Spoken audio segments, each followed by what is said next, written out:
Kenapa kurban ataupun dimaknai dengan qorib, akrobu, ya, itu dekat dengan Allah, dimaknai dengan ketakwaan. Santri rehabilitasi. Hal yang pertama, bahwa kita menghendaki dekat dengan Allah. Ya, kitanya sendiri nggak tahu yang bagaimana Allah. Ya, ada di mana Allah nggak tahu. Allah hanya menurunkan keterangan. Nih nama gua Allah. Bismillah, sebut dengan nama ini nih. Kan begitu. Ya. Gua nggak ada di mana-mana, tapi nih gua ada di orang yang sabar. Gua secara ar-Rahman ada di Ar-Rasi. Ya, gua secara ilmu ada di mana-mana secara rahmat. Itu Allah yang menerangkan tuh. Ya, Allah sudah memperkenalkan diri. Ya, secara keterangan. Lah kita wajibnya apa yang Allah sendiri sudah mengenalkan diri, kita sambut dengan kenalan, kan begitu. Lah itu namanya arif dengan arif, ta'aruf namanya marifat di situ. Ya. Alhasil kita dekat dengan Allah. Allah punya aturan. Di mana aturannya untuk dijalani ini, untuk dijauhi itu. Anda ngerasa dekat dengan Allah, tapi Anda nggak ngerti perintah, nggak ngerti larangan. Hoak namanya Anda. Ya. Anda akrab dengan Allah, dengan kuasa kuasa Allah yang dimiliki oleh Allah, perintah dan larangan, sehingga konsekuensinya adalah takwa. Nggak salah Quran nulis begitu tuh. Allah menurunkan dalil dan kita mengkaji dalam hal akrab adalah perihal takwa. Contoh secara riwayat, ya, tentang hal Habil dan Qabil. Quran surat Al-Maidah ayat 27. Ya, lengkapnya sampai terus 30 dan 32. Ya, kita ambil yang 27 aja. Dikatakan watlu alaihim, wahai Rasulullah, wahai Nabi, wahai Muhammad, ya, utlukan kepada mereka. Berarti harus dilawahkan, harus menggunakan bahasa mereka. Ya, beda dengan Iqra, baca, beda, ya. Irtal beda. Ini perintahnya adalah utlu atau dimaknai watlu, dan bacakanlah kepada mereka, yaitu naba abna adama bilhaq. Naba berarti kaitannya dengan cerita, kisah, yang dimana kisah tersebut yakni yang menceritakan adalah Nabi, ya, yaitu kisah tentang dua anak Adam atau dua putra Adam. Bilhaq, dengan sebenar-benarnya. Jangan sampai ada tambahan, jangan sampai ada pengurangan. Ya, tapi harus sesuai bilhaq. Ya, atau bisa dimengerti secara akal paham, kehontal akal, ya, dimengerti fikir. Tuhan, yaitu izkoroba kurbanan, ketika keduanya melaksanakan prosesi mendekatkan diri berupa berkurban. Fatuku bila min ahadihima, Allah subhanahu wa ta'ala menerima, yaitu salah satu kurban dari keduanya. Disinyalir secara riwayat kurbannya Habil diterima. Karena Habil mempersembahkan kambing dengan disembelih dan dibuktikan dimakan oleh api. Di kalimat selanjutnya, walam yutaqobal minal akhor, dan Allah subhanahu wa ta'ala menolak mentah-mentah kurban dari yang lainnya, atau dari Qabil. Kok menolak mentah-mentah? Ya, sekalipun lafadznya di sini adalah lam yutaqobal, ya, tapi sini sudah ditegaskan di awal, yaitu makna lam, bukannya la, tapi lam, yang mengacu kepada tidak banget, ora sudi, gitu loh, tidak ada, pokoknya nol, ya, sehingga walam yutaqobal, bahwa Allah subhanahu wa ta'ala sama sekali tidak menerima. Jangankan menerima, menyentuh, melihat pun tidak. yaitu kurban yang dipersembahkan oleh Qabil. Kemudian si Qabil ngomong tuh, qala la aqtulannak. Wahai Habil, sesungguhnya aku benar-benar akan membunuhmu. Hebat banget. Ya, gagah banget. Apakah gara-gara kurban nggak terima harus ngebunuh? Ya. Di kalimat selanjutnya dulu dimaknai, yaitu qala inama yataqabbalullahu minal muttaqin. Sementara Habil berkata, sesungguhnya Allah Subhanahu wa taala hanya akan menerima kurban, yaitu dari orang-orang yang bertakwa. Nah, dari sinilah ya bisa dijelaskan dalam hal ini, para putra semuanya, yakni bahwa syariat kurban itu mutlak sudah ditetapkan oleh Allah. Al-Quran menyatakan bahwa pada tiap-tiap umat sudah kami syariatkan, yaitu penyembelihan sampai kepada kurbanan. Nah, hal tersebut pun di zaman awal manusia yang dipimpin oleh Kanjeng Nabi Adam. Kanjeng Nabi Adam sudah memerintahkan kepada diri dan kepada keluarganya untuk berkurban, yaitu menyembelih hewan sembelihan. Ya. Alhasil diperintahkanlah kepada mereka untuk melaksanakan kurban. Sementara Kanjeng Nabi Adam berhaji ke Baitullah, ke Mekah.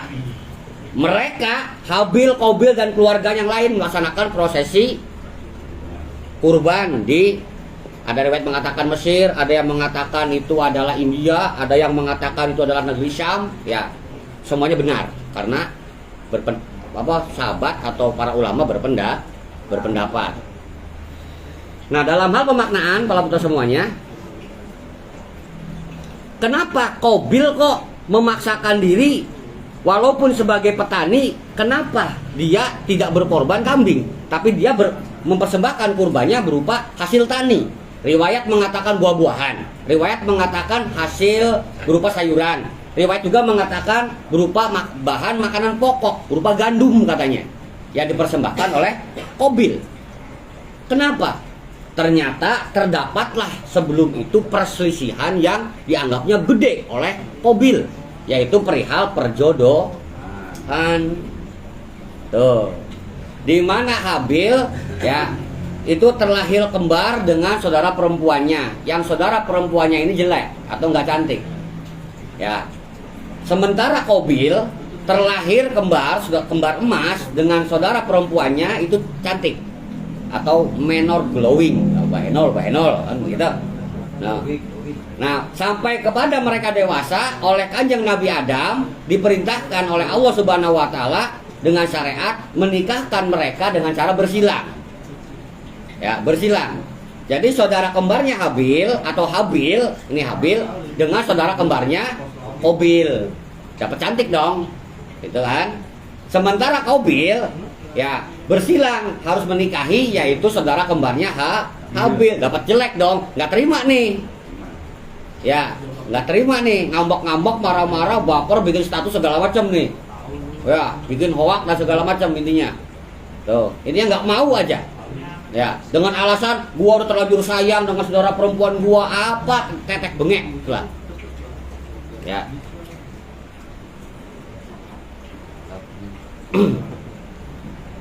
Terus terjadi nggak di zaman sekarang seperti itu? Banyak. Ya. Di kalangan mana yang nikah dengan saudara? Ya, punten-punten bangsawan. Di kalangan bangsawan, silakan bangsawan Eropa yang cek di Google sana, di YouTube. Mereka cenderung paman dengan ponakan dengan sepupu, selalu begitu. Karena apa? Tahta biar nggak jatuh ke orang lain. Lihat pertumbuhannya mereka. Ya, ini fakta nih. Makanya Allah menyilang mereka. Bukan berarti Habil dan Qabil tuh walaupun dia seibu sebapak, tapi Allah sudah menyeting mereka itu nggak sedarah, gitu loh. Ya, Habil dengan saudaranya sedarah nih, satu gen. Tapi di lain kehamilan, Qabil dengan saudaranya ini berbeda dengan Habil, gitu loh, paham?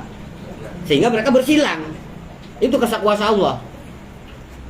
Kalau sampai Qabil dengan saudaranya nikah, Habil dengan saudaranya nikah, rusak turunan.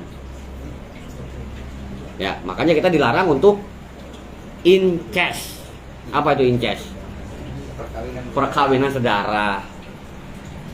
Ya. Nah, dalam hal ini para putra semuanya berawal dari cemburu, iri, dengki tersebut. Akhirnya mereka berseteru, dilerai oleh Nabi Adam. Ya, belum juga kelar sampai akhirnya silahkan tentukan kalian makna taubatan mana yang benar. Ya, maka kalian silahkan kurban, laksanakan. Sementara aku, kata Nabi Adam, dengan ayang beb mau ibadah haji. Sehingga proses kurban terjadi.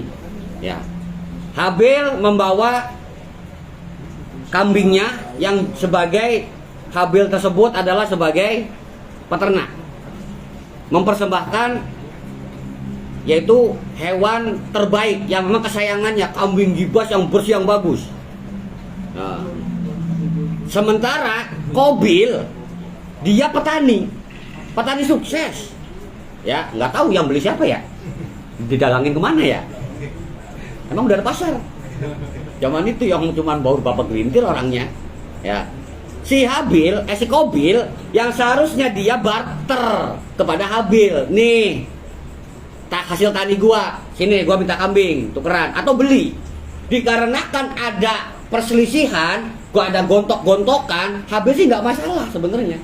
Qabilnya ini yang ngotot baik nih, sampai diperintahkan untuk menyembelih kambing pun yang harus beli nggak dilaksanakan. Pada akhirnya memaksakan diri, dia mempersembahkan hasil tani, itu pun bodoh amat. Nah, katanya yang busuk, yang jelek katanya. Nah, itulah awal cerita seperti itu. Dan ditolak mentah-mentah oleh Allah Subhanahu wa taala. Habil mengatakan bahwa kurban diterima adalah dari orang yang bertakwa. Habil diterima. Apakah takwa? Iya.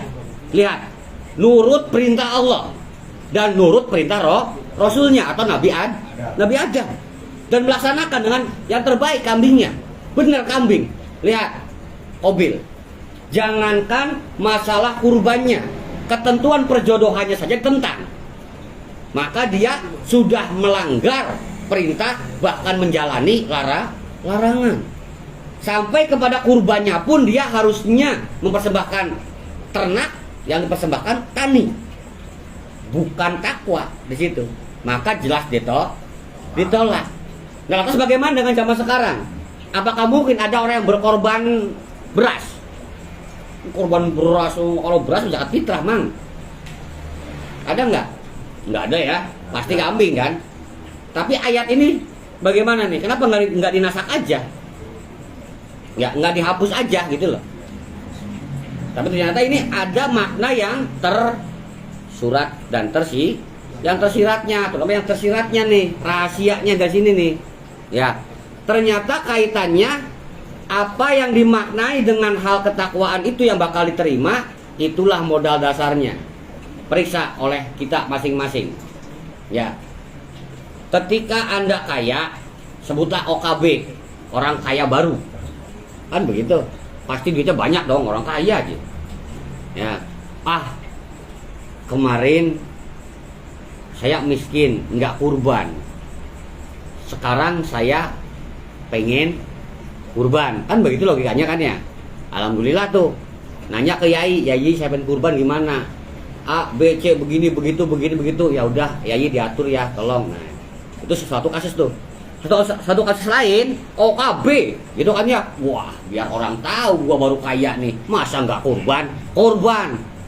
Itu berapa kurbannya di sini? Cuman sapi berapa juta? 25 30, beli limosin yang gede 80 juta, sanggup, biar pada kebagian semua, biar tahu gua juragan baru. Nah, itulah ya, yang tujuannya untuk mendekatkan diri kepada Allah, justru dia malah ujub riya, takabur, sub'ah, dan itu tidak disukai oleh Allah. Ya. Dan Allah Subhanahu wa taala juga menolak sembelihan yang disembelih tidak dengan atas nama Allah. Emang ada, semuanya kan menyembelih pasti Bismillahirrahmanirrahim, Allahu Akbar. Iya, ketika menyembelihnya engkau Bismillahirrahmanirrahim, tapi lihat keniatanmu di situ, brengsek ya. Dia baru selamatan segitu aja kambing nih, wah sapi, masa kalah sama dia Bismillahirrahmanirrahim, telat, niat burukmu sudah sampai. Ya, maka itu statusnya bagaimana? Binatang sembelihan tetap halal, dibagikan ke mereka tetap bener. Terus dosa buat siapa? Lu. Ya, inilah Islam mengatur. Jika tujuanmu adalah Bismillahirrahmanirrahim, motong ayam tuh, tapi tujuannya buat dorongan alkohol katanya, mabok katanya. Nah itu tujuanmu udah beda, maka haram statusnya walaupun ayamnya halal. Ya. Nah dalam hal pemaknaan kalau perlu semuanya, apapun yang tidak didasarkan dengan takwa, maka yang terjadi akan tidak sampai kepada Allah, tidak akan dekat kepada Allah. Sekarang kita maknai tentang hal dekat kepada Allah. Ya. Contoh misalkan dalam hal pemaknaan makna dekat pada bulan puasa kemarin misalkan ya di Al-Baqarah 186. Santri Rehabilitasi